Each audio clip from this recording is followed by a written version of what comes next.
Well, welcome to Christian Answers. This is Pastor Jeff Short, your Bible teacher and cultural analyst. And today we're going to continue with the Matt Walsh discussion on the roles of women and men in the home and in marriage, and how we are facing a crisis in the conservative Christian movement by virtue of the fact that a lot of women, particularly, but also men, hold to feminist assumptions. So even while a woman, for example, in the church might say, I am not a feminist. She won't go to the marches, Women's March in D.C., and she won't do all of the activism of a feminist, but she actually holds to a lot of the false and very destructive assumptions of feminism, whether she knows it or not, hidden assumptions. And so do a lot of men in society. Modern men also hold to these feminist assumptions. And there's going to come a day of reckoning when the conservative movement has to have a real frank discussion about what are we going to do with our inconsistent conserving of values. What are we trying to conserve? It's one thing to conserve pro-life, for example. It's one thing to conserve respect for human life at all stages, even babies in the womb. But we see, for example, at the March for Life, we see a feminist philosophy kind of coming into that March for Life, where the leaders are all women, and they're trying to invite feminist women to come into the pro-life movement. But by doing so, they're also buying into a lot of the feminist assumptions. And so we're going to have to sift and sort this out, and Matt Walsh is trying to start that conversation. So let's continue with his presentation in his response to Megyn Kelly, and see what he has to say. A lot more power than the voices of the young men that she is criticizing here. And this is a message that young men have heard their entire lives from every corner of the culture. And that's why it's worth responding to her in some detail. So I'd like to make a few points. First of all, Megyn is correct about her fundamental observation that men are generally not attracted to ambitious, career-driven women. Now, it doesn't necessarily mean that men will not marry those kinds of women. And I'm not saying that wives should never have jobs. In many households, both parents work out of financial necessity. I understand that. There are also many different kinds of jobs that a woman might take on, which don't always require going to an office full time. My own wife is right now working on organizing a fundraising gala for a Catholic homeschool hybrid academy. She enjoys it. She's good at it. It's a service that she's able to provide to support quality Catholic education, and she can do it at home. And I am caricatured by people like Megyn as believing that women should only ever do the dishes and laundry and nothing else, but that's not actually my view. I think a woman's first priority should be the children and the home, but that doesn't mean she can't do other things and pursue other vocations. Right, and the Bible doesn't say that men should never cook meals, and the Bible doesn't ever say that men shouldn't tidy up the home and be mindful of keeping the home neat and clean and all these other things inside the home. The Bible doesn't say that men shouldn't do many of the different things that women have in the past traditionally done on occasion, but it does say that there are certain roles and certain responsibilities in the home and in the marriage that women are called to do. If they're called to marriage and family, then they're called to do these things. And it's not up to women to just decide which ones they feel like they want to do. Women are called, if they have children, they're called to be there to raise these children. And they don't have really the freedom. I don't think God gives them the freedom to outsource child raising to other people. And they may say, well, I need to do that to fulfill my career aspirations. Well, maybe you need to give up your career aspirations or scale back your career aspirations or find a expression of that career aspiration that you can do within the confines of home where you're not having to spend time away from your children. Because, again, the responsibility of bearing children is to raise those children, and you can't outsource that. Alongside that, and as I said, in many cases, a family might feel that they need two full-time incomes in order to survive. I understand all of that, but this conversation is about ideals and about attraction. What is the ideal that men strive for? What qualities do they find attractive in a woman? So, yeah, and that also brings up the point. Yes, he's talking about ideals, and the Bible is talking about ideals. And so, for example, there might be a high-powered career woman who says, well, I can spend a full-time career and also come home and keep the home. Well, she's not going to be able to spend a full-time career and also raise the children at the same time. That's just obvious.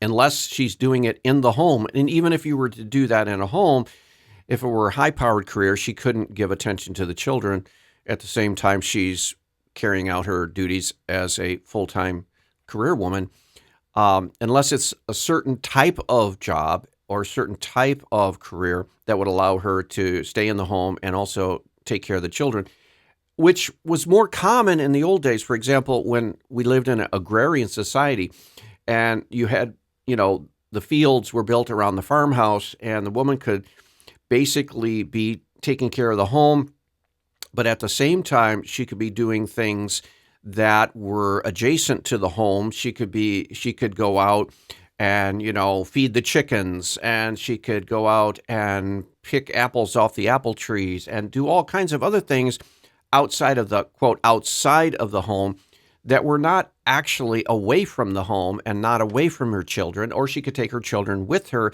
and pick apples and feed the chickens and check on this and that and the other. And she was a part of the family of the farm family.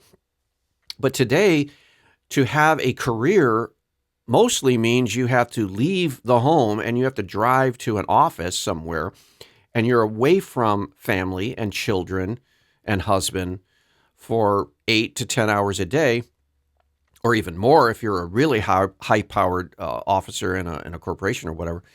And so it pretty much makes it impossible for you to fulfill the role of mother and wife in the biblical sense. And that's the problem. And that's why a lot of men are very leery of saying, well, wait, why would I want to marry a woman who has this whole other side agenda that has nothing to do with our marriage and family? Most men, ideally, would like to earn an income that would allow them to be the sole breadwinner in the home. Most men like the idea of being the provider. That ideal will not always become a reality, but it is the ideal. And as for attraction, men are not generally attracted to a woman's professional ambitions. And I think the reason why men intuitively want a woman that's not wrapped up in all of this side career stuff is because they realize that if they do start a family and they do have children, they're going to need that woman in the home to raise those children, to be with those children, and to be a keeper of the home, so that when the men come home from work, the home is not in disorder. They walk in the door and there might be some good smelling food cooking from the kitchen. And pretty soon after they come home, they're going to be eating, and food and meals are not going to be a crisis, and they're not going to be running around ordering pizza or Chinese takeout from home delivery or DoorDash or Uber. It's all going to be managed in a very calm and peaceful way. And it's because the woman has been in the home and she's organized the home and she already has the food preparation underhand. And the children are well behaved and they're calm and they're not rushed, because she hasn't had to rush over to daycare and pick them up and then rush back and face traffic. And the children are not on edge and she's not on edge, and everything is peaceful and calm. That's why men want that situation rather than the career-driven woman coming in, rushing in, trying to fix dinner. She's tired. She's weary. She's having to face a busy business day at work and then coming home and having to do all these other things. It's just, it doesn't work for the most part. Now, are there exceptions where some women seem to be able to have extra double energy or whatever to do all this? Yeah, there are some, but that's not normal and it's not practical for most people. And so to hold that as an ideal is just disaster. that's just not the quality that attracts a man to a woman. Now, that isn't to say that men are never attracted to women with careers. What I'm saying is that the fact that a woman has a career will rarely be the thing, or even one of the things, that men find attractive about her. Okay? When a man is talking to his friends about a woman he's dating, he's almost certainly not going to say any version of this. Dude, she's great. She takes her career really seriously. She's super ambitious. She has so much earning potential. Now, that's the kind of thing that a woman might say to her friends, maybe using different words, but that's the kind of idea that a woman might communicate to her friends about the man that she's dating. A man is not going to say that about a woman. No. As a man, I have never heard another man say anything approaching that about a woman that he's dating or married to. I've never heard that.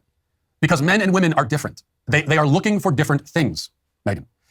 A man might be because they're made different by God, and they're made different because they have different callings and purposes from God for their lives. Attracted to a woman with a career, but he's not going to be attracted to her because of her career. And a woman who puts her career before anything, a woman who prioritizes her professional ambitions above all else, will be very unappealing to the vast majority of men. Exactly. I don't think 99% of all men do not like the idea that their wife has her priority in her career over family, over marriage.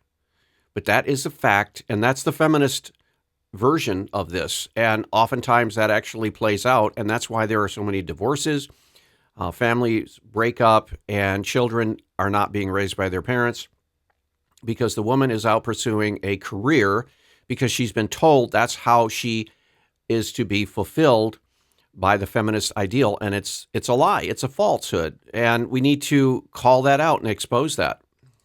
And I know that might be upsetting for you to hear, Megan, but it's just true, okay? Because men and women are different, and they want different things. The difference between the romantic interests of a man and of a woman could perhaps be best summarized this way. Here's a kind of a thought experiment. If you give a man a choice between an attractive, sweet, kind, feminine grocery store cashier who makes $13 an hour and wants nothing more than to become a mother one day, or a high-powered, ambitious, loud, rich corporate girl boss whose greatest dream is to be a CEO one day, most men, I'm telling you, will choose the former without hesitation. Exactly. And the reason they'll choose the woman who is not the career woman is because they look down the road and they say, well, if we have a family and we have children, I want a woman who will actually give the children the proper attention needed to raise those children properly. And I also want a woman who has a vision for homemaking, who will be there to organize the home while I'm gone most of the day, and who will be able to organize the home and do all the domestic organizing and decisions that will keep the marriage and family from chaos and disorder and anxiety and rush. Now, that's the biggest problem. I see one of the biggest problems in the career woman and the man all working and having to juggle family and children is this rush to daycare in the morning, rush to work, and then rush after work to the daycare and pick up the kids, and then rush home, and then rush dinner, and then rush this and get to bed before a certain time because you have to get up in the morning early and start the whole thing again. And there's this chaotic cycle of anxiety and rush. And I think most men would say, no, I don't want my wife doing that because then that disrupts the whole family and that causes stress on the whole marriage and family. And I'd rather live below a certain standard of economic status and have a peaceful, quiet home where the children are not anxious and rushed, and have my wife stay at home and raise children and organize everything so that when I come home, I don't have to feel like I'm in Grand Central Station and everything is anxious and rushed and everybody's tired and there's no energy for family. I'd rather have the woman who doesn't have that career ambition and who really has a more traditional understanding of family, because that's what I'm looking for. I think most men want that. They don't even need to go and consult their friends about it or think about it or pray about it. They're going to take the former. Okay? They're going to take the cashier. Now, if you give women the same choice, the mild-mannered, unambitious guy working a cash register or the highly paid corporate go-getter, you're going to have a lot more takers for the latter option. A lot more. Now, why is that? Am I saying that most women are greedy gold diggers looking for a rich man to bleed dry? Am I saying that most men are oppressive tyrants looking for some meek, helpless woman they can control? No. No on both counts. I'm saying that men and women are different, and they want different things. Okay? A man is not looking for a business partner. He's not looking for someone to provide for him. He wants a wife. He wants a mother for his future children. He wants a helpmate. He wants a woman, not a man. This is not a new phenomenon. Megan calls this desire of young men a problem. And he doesn't want his wife competing with him in the marketplace. He doesn't want to feel that she's in competition with him. And a lot of feminists have internally this competitive spirit very much like men do, where they're competing against all men, including their own husband, whether they admit it or not. And he doesn't want to feel that he has to compete with his wife for decisions. The Bible talks about all kinds of aspects of marriage as far as decision making. And it talks about that wives need to be submissive to their husbands when it comes to the big decisions, that the husband actually does have veto power in the major family and marriage decisions. And I think men are looking for wives, biblical women who will let the man make that decision and not fight him and feel like they have to either make the decisions or at least be an equal vote on all major decisions. And that's not the biblical model. The biblical model is that the man is the head of the house and he has veto power. And if his wife is fighting him on that issue all the time, like feminists would do and do all the time, then there's going to be conflict and division in the family. And I think most men are looking for a woman who will follow his lead. And if the women don't want to follow the lead of their husband, they should not marry that man and find one that they can follow and trust and believe in and encourage. That is coming up on the right. But it's not a problem, and it's not coming up. Kim Iverson responded in agreement with Megyn and said that she, quote, doesn't get this trad wife trend. But what she's calling a trend, or what Megyn says is just coming up, is in fact the norm. It's the way human society has been organized since the dawn of civilization. A young man seeking a woman who will have his children and prioritize raising them and keeping a home is doing the same thing that billions of other young men have done since time immemorial. This traditional approach is not some new fad invented by TikTok influencers, nor is it a far-right conspiracy. It is the way of human civilization. These young men, they want what their grandfathers wanted, and what their grandfathers' grandfathers wanted, and what their grandfathers' grandfathers' grandfathers wanted, and on through the ages. The trend, the fad, the new thing, Megyn, is feminism. Exactly. And so you have women like Megyn Kelly and others who have been so indoctrinated by feminism because this has been a major cultural force. Feminism is one of the top 5 cultural forces to come through our culture in the last 50 to 60 years. And so a lot of women, and even also a lot of men, just simply make the feminist assumptions always. And the presuppositions of feminism are just part of their being. And so when they look at traditional biblical families functioning, they say, wow, this is new. This is a new thing. This is a new development on the right. When in reality, theirs is the new thing. And they totally lack a historical context for this whole feminist phenomenon. But feminism is a net negative in our culture and has been since it was introduced in the 60s and 70s. And the problem is that it divides families, it divides marriages, it divides culture, it puts competition, men against women and women against men. It's a striving and a division and a conflict that doesn't have to be there. And that's why a lot of men are saying, look, I'd rather take the traditional woman who fulfills the traditional roles in marriage because I don't want to have this conflict and division in the home.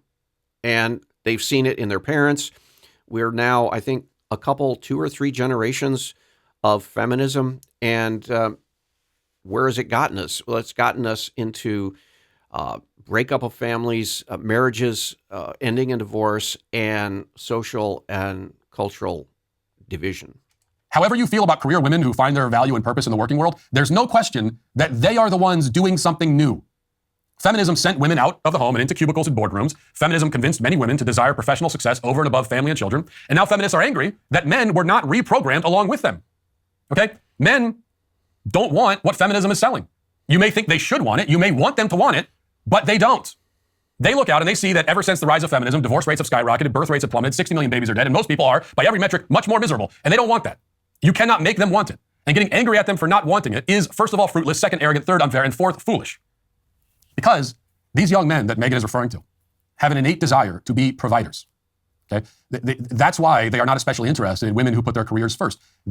Because they innately have this desire to be providers, protectors, defenders, exactly what the Bible outlines that they should be. Now, yeah, you can take that to extreme. You can become a tyrant. You can become overly controlling and all of these things. But see, that's where the biblical Christianity, if you're part of a good church, good Christian community, that will keep that in check. And so you need to be a part of a Christian community that teaches the truth of God in a balanced way and teaches the role models within marriage in a balanced way. And again, it doesn't mean that the woman has to be a slave to the home. It doesn't mean that her husband is bossing her around all the time. It doesn't mean all of those crass stereotypes of traditional marriages. It simply means that the vision for a marriage and a woman's role is to be centered in the home and marriage and family, not in an external career. And this whole idea that a woman should have this whole separate external career apart from family is a feminist imposition on family. It's actually incompatible with family. And everybody knows it's incompatible. Now, just because there are some women who can seemingly do it, that's an exception that proves the rule. Because for the most part, most women cannot do that and don't want to do that. And if they tried to do that, everything would explode, which happens a lot. And that's why there's so much divorce. Women are discontent, they're not happy, and this feminist vision is just ruining marriages and family. And so Megyn Kelly is saying, well, hey, you do your thing, I'll do my thing. The problem is God has already outlined the roles for women and men in marriages. So it's not a matter of just choosing whatever you want to do out of all of the options. No, there are definite definitions of what a marriage is in the Bible, and there are definite definitions of what a man's role is and what a woman's role is. And it's not just do whatever you want to do. That is a false understanding of marriage. Want to provide. The desire to provide is a noble desire. Even if many of these men will end up splitting the financial load with their wives in some way, still the desire to provide is noble, and it should be encouraged, not shamed. It's not sad. There's nothing sad here, Megyn. These young men are experiencing a deep, ancient yearning, a yearning to leave home and find a wife and become one flesh, as the scripture says, and then to have children and carry on their bloodline, and then to go back out into the world on a mission to provide for their family, thereby fulfilling their destiny as men. This desire is primal and timeless. It is not a primal, timeless desire for a colleague or a business partner. It is a desire for a wife, a woman he can provide for and fight for and conquer the world for. And in return, he wants a woman who will have his children and raise and love them and prioritize them above anything and show him appreciation and respect and affection. That's what young men want. That's what any man wants. And they should be allowed to say that out loud. Okay, men are allowed to talk about what they want and what they need in relationships. But the problem is that every time a man talks about that, you've got women like Megyn Kelly who get upset about it. They get angry. They get like, how dare men have any needs, have anything that they want in any of this? Almost every young man wants this until our feminist matriarchal society beats it out of him or convinces him that he can never have it. He can never have the thing that his grandfather had, and that his grandfather's grandfathers had, and his grandfather's grandfathers had, and on and on and on. So if you want to know why so many young men are demoralized and depressed and broken, it's because for their whole lives, they've been told that what they want down at the deepest level of their soul, they should not want, and they cannot have. Every man before them in history could have it, but not them. We're too enlightened for that now. The feminists took over, and they know better. They know better than our ancestors knew. They know better than the combined wisdom of all human history. That's the message that these young men hear. You want to talk about sad, Megyn? That's sad. That is a tragedy of catastrophic proportions. There's nothing wrong with what these young men want. There is something very wrong with the culture that tells them they shouldn't want it. And that is why Megyn Kelly is today, sadly, canceled. Okay, so you heard it.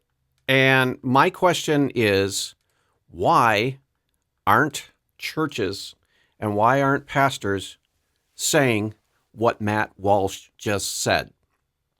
Why does it take a podcaster on the internet to say what the Bible teaches about marriage and family in the midst of this confused feminist culture that we live in? Why is it that Matt Walsh has to be the mouthpiece for God's biblical understanding of marriage and God's biblical understanding of the roles of men and women? and what they're to play in the marriage. Why is it that a podcaster